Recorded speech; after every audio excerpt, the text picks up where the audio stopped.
Yo, what up? Good day mga sangkay. So today is ang ginagawa natin sa farm is nakalibre tayo ng pagpahukay ng or pagpapalalim nitong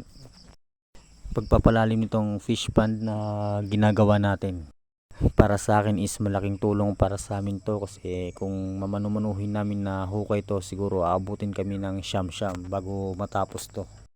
So dahil yung farm na ginagawa natin is integrated, so kakailanganin natin ng iba't ibang mga hayop o iba't ibang alaga sa farm. So dahil naboboard tayo kapag wala tayong ginagawa, so kailangan natin ng maraming work para iba't iba yung mga ma-experience natin dito sa farm. Habang pinapanood ko nga pala, habang hinuhukay ni kuya tong fish pond project natin, is na appreciate ko yung blessings na to kasi matagal na talaga naming pangarap na magkaroon kami ng fish pond dito sa farm para makapag-alaga kami ng mga isda, even tilapia man yan, hito, or kahit anong mga isda basta meron tayong alaga.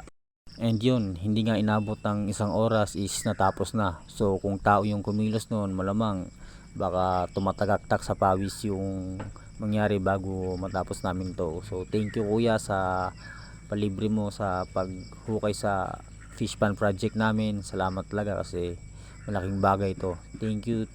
Yun, tapos na. Hanggang dito na lang.